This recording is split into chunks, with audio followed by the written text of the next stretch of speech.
Donc à moi le plateau, bonsoir ou rebonsoir à toutes et à tous. Alors pour ceux qui viennent d'arriver, on a deux invités ce soir qui ne sont pas sur le plateau et pour cause, ils sont...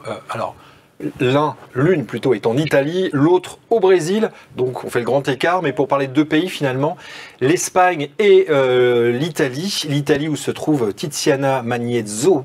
J'ai envie de vous dire buonasera, comment ça va ? Ça va bien, merci. Ça va bien. Joma Verger, alors vous êtes, bon dia, je dis bon dia parce que vous êtes au Brésil carrément, vous occupez bien du marché espagnol, mais vous vous trouvez au Brésil. Il est quelle heure là au Brésil ? Il est 1h30. 1h30, d'accord. Alors Tiziana, parce que vous avez beaucoup de choses à dire sur vos deux marchés respectifs, à la fois l'Italie et l'Espagne.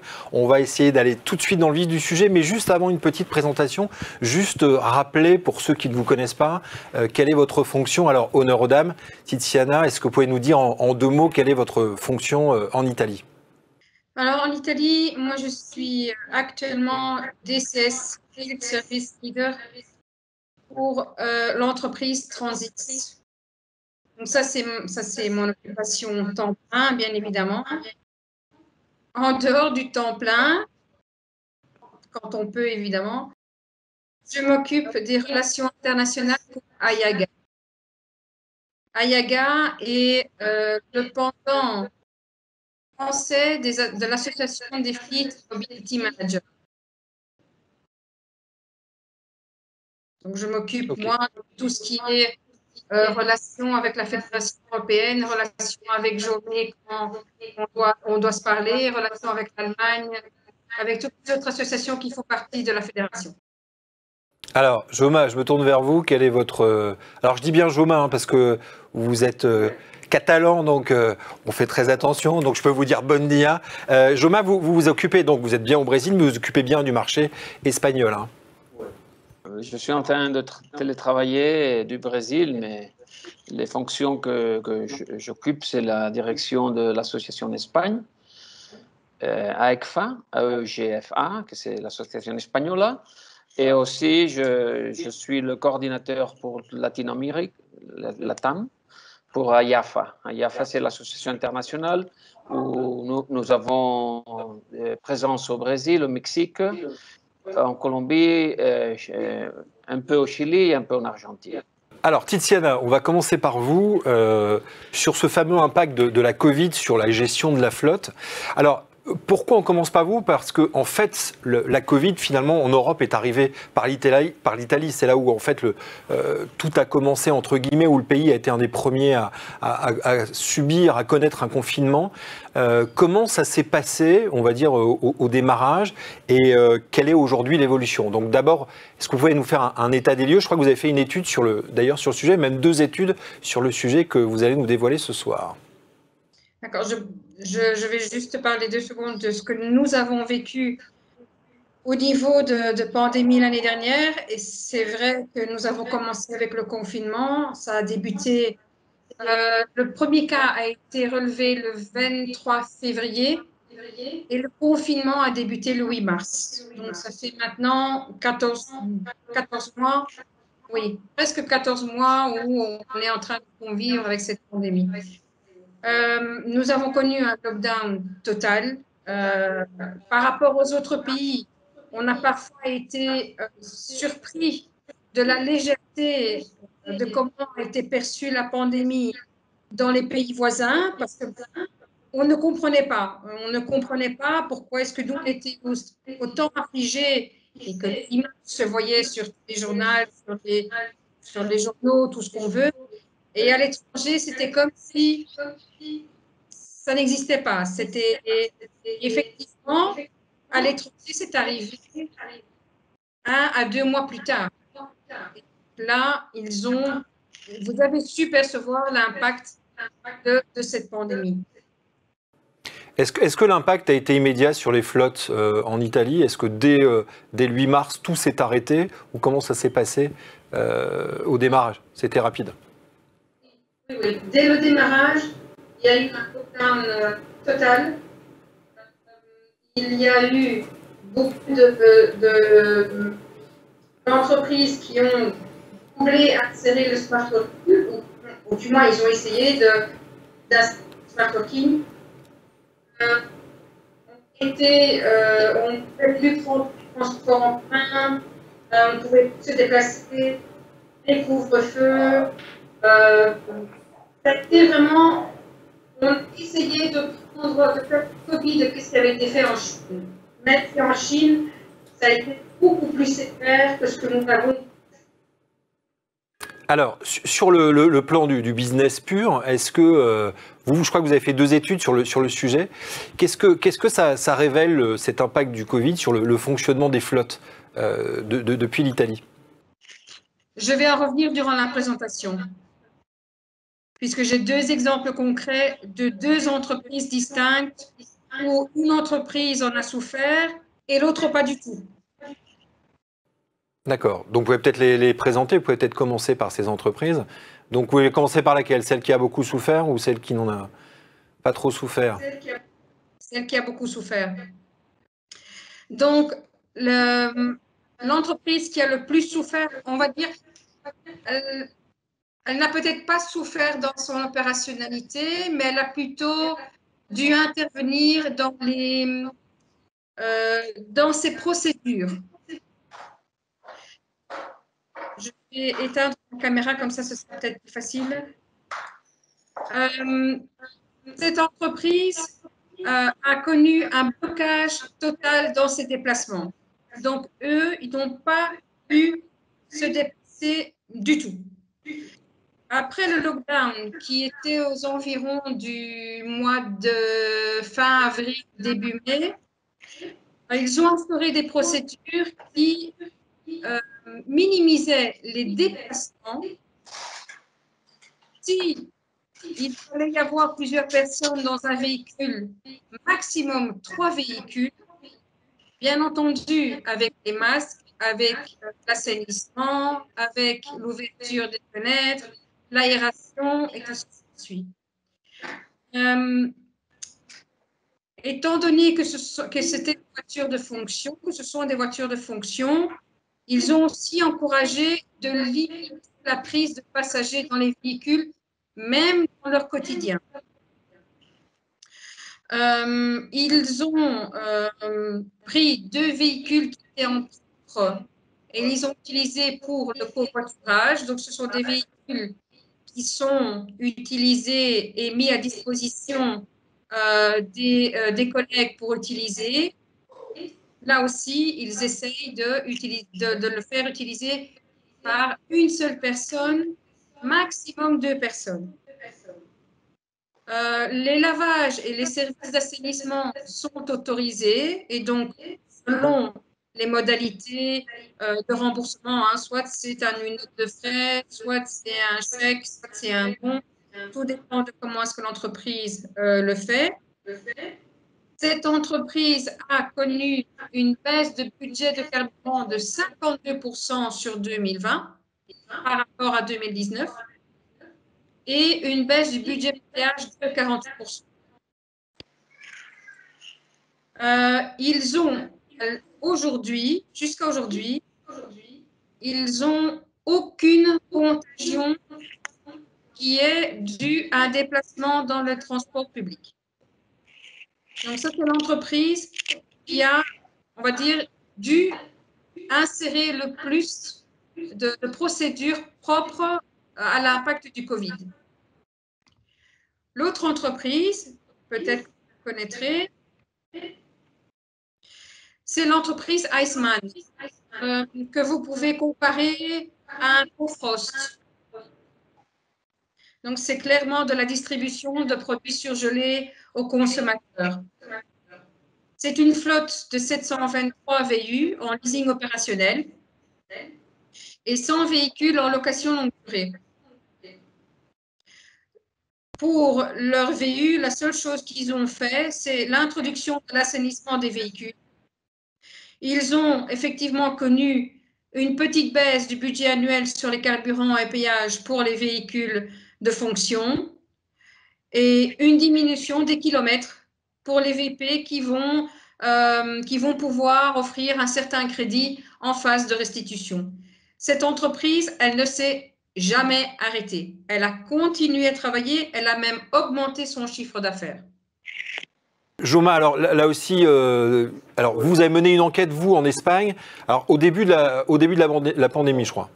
Bon, j'ai divisé en deux parties. Une, c'est effectivement cette enquête que nous avons fait en partenariat avec Geotap en juillet 2020. Hein, et l'autre, c'est un peu la situation aujourd'hui. Alors, nous avons demandé un peu quelle était la perception de l'impact après le lockdown. La plupart des gestionnaires de flotte qui ont répondu, c'était une centaine, croyaient que 54% qu'il n'y aurait pas de changement, qu'après la Covid, la mobilité retournerait au normal. Par contre, il y a un 33%, que c'est ce 10% de la première colonne plus le 23% de la troisième, un 33% qui ont considéré que la flotte de l'entreprise allait réduire. Et un 13 plus 23, c'est un 36% que la mobilité des employés aussi allait se réduire. Et ça, c'est un peu la perception des gestionnaires associés. Quand nous avons demandé s'ils envisageaient le retour anticipé de la flotte, comme 98% des flottes sont en location longue durée, bien sûr, la grande partie, 70%, en aucun cas ont considéré parce que les coûts sont très hauts, non, de retour anticipé. Un 6%, oui, ils ont, indépendamment des conditions, ils ont décidé de faire une réduction de véhicules. C'était plus ou moins la moitié pour régler en fonction des nouvelles nécessités et le reste parce qu'il y avait une réduction de personnel. Hein. Et un sur quatre disait que si les conditions de retour anticipé n'étaient pas si onéreuses, si chères, ils envisageraient de retourner des voitures, un 25%. Mais ce n'est pas le cas parce que c'est très cher. Non?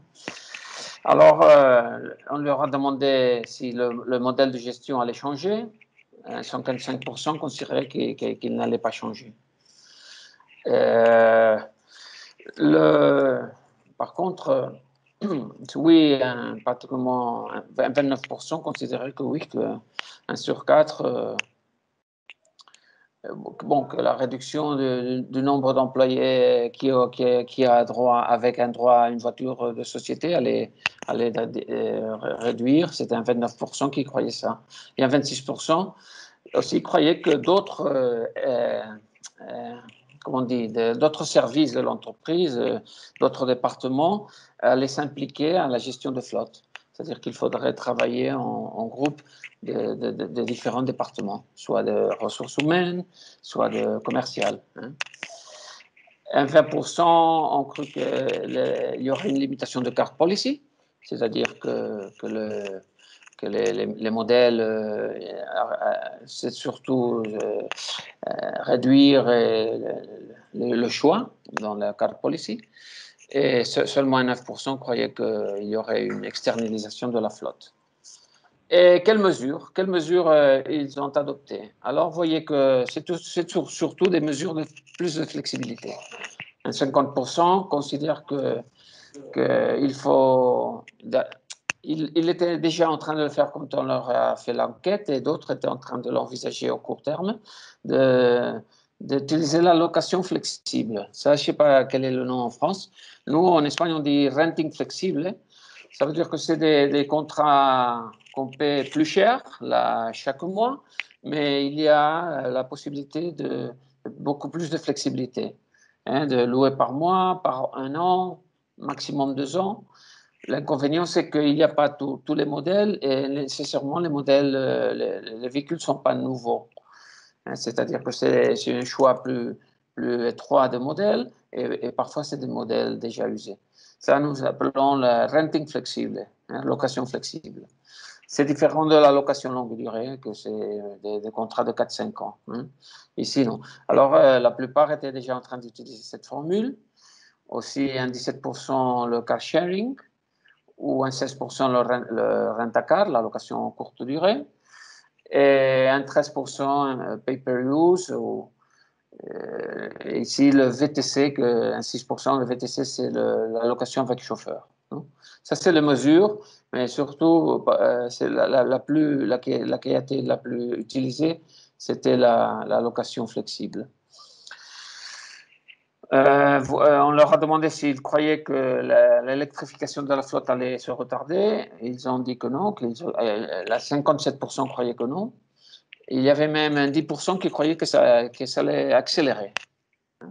Et un tiers que l'électrification des flottes, de substituer des véhicules essence par des véhicules électriques, allait se retarder, un 33%. Et par rapport à les habitudes de mobilité des employés, 70% croyaient que ça allait légèrement modifier, et un 23% que oui, que radicalement. Alors un peu, ça nous avons demandé juste après le lockdown. Quelle est la situation aujourd'hui, premier trimestre 2021? Bon, j'ai pris ces six aspects. C'est les contrats. Par rapport aux contrats, ils sont en train de renégocier les kilométrages parce que beaucoup de voitures, comme on voyait dans le cas de cette entreprise d'Eisman pour les voitures de fonction, les voitures sont en train de rouler beaucoup moins. Alors, les termes qui normalement étaient maximum 5 ans, on est en train de voir des contrats qui vont à 6-7 ans. Jamais plus de 120 000, 140 000 km à la limite, en total, mais c'est en train d'être renégocié. Aussi, moins de kilomètres roulés, moins d'accidents. Alors aussi, les coûts d'assurance sont en train d'être révisés. Et les entreprises, parce que beaucoup sont en train de passer des situations difficiles, de crise, demandent des prix, des munitions, ou au moins d'inclure davantage de services. Et pour les nouveaux contrats, les renouvellements, il y a une très grande pression de demander un coût d'annulation anticipé moindre, hein, parce que ils considèrent qu'il faut un peu plus de flexibilité dans les contrats longue durée, de location longue durée. Et pour le renouvellement, la situation, d'abord, ils étaient en train un peu de retarder les renouvellements. Maintenant, nous sommes en train de voir que les délais de livraison sont en train de beaucoup augmenter. Hein. Aujourd'hui, je parlais avec une entreprise de renting en Espagne et ils conseillent 6 mois à l'avance. Parce qu'il y a eu d'abord des arrêts des usines par le Covid, après des arrêts de certains modèles pour les adéquer à la nouvelle homologation de WLTP, émission de CO2. Et maintenant, il y a le manque de microchips. Certaines usines sont en train d'être arrêtées. Alors, ce que je conseille beaucoup, c'est d'augmenter les délais de livraison, d'augmenter l'anticipation des commandes. Hein. Avant, c'était 3-4 mois, maintenant, 6 mois minimum. Et aussi, il y a beaucoup de gestionnaires de flotte qui sont en train d'attendre, peuvent voir ce qui va passer maintenant qu'on est en train de retourner à la normalité, qu'un pourcentage plus haut de la population est déjà vaccinée. Je continue? Oui. Alors, redimensionner la flotte, c'est-à-dire qu'il y a beaucoup de gens qui ont un contrat en arrêté, en ERTE, on dit en Espagne. Alors, on ne sait pas finalement les employés combien ils vont rester. C'est-à-dire combien d'employés on va garder. Alors, c'est le même pour les flottes. Aussi, il y aura pour certaines sociétés qui sont en train de passer des munitions de bénéfices, alors une restriction du crédit. Et ce qu'on voyait tout à l'heure, que la carte policy est en train d'implémenter le même qui s'est passé lors de l'autre crise en 2008-2010, que c'est un downsizing dans les modèles. Ce que je vous ai expliqué tout à l'heure, la renting flexible, c'est cette formule est très adapté, plus cher, mais beaucoup plus flexible. Et après, pour les véhicules non utilisés, on est en train même de les offrir à des employés qui avant n'avaient pas de droit de company car, n'avaient pas de droit de véhicule de société. On est en train de leur offrir pour que les véhicules non utilisés roulent. Ça, la télématique, c'est quelque chose qui est entré maintenant pour la sûreté, pour la traçabilité des véhicules, même pour les véhicules qui sont partagés, le contrôle, tous les avantages qu'il y avait déjà la télématique, relative à l'optimisation de ressources et de coûts. Maintenant, il y a beaucoup plus d'entrée, avec beaucoup plus de force de la télématique dans les flottes. Et l'électrification, c'est en train de s'accélérer plus que les gestionnaires de parcs pensaient quand nous avons demandé au mois de juillet. Il y a beaucoup d'aides européennes qui sont en train d'être offertes par les entreprises. Aussi, il y a beaucoup de nouveaux modèles, il y a une offre supérieure à la demande, alors il y a beaucoup d'offres commerciales. Et ce qu'on est en train c'est que les substitutions, ce n'est pas des véhicules diesel, c'est pour des véhicules à essence. Et surtout par des plug-in hybrids et moindre par des 100% électriques. Mais les véhicules diesel, qui sont celles qui roulent le plus, celles-ci ne sont pas substituables pour l'instant. Hein?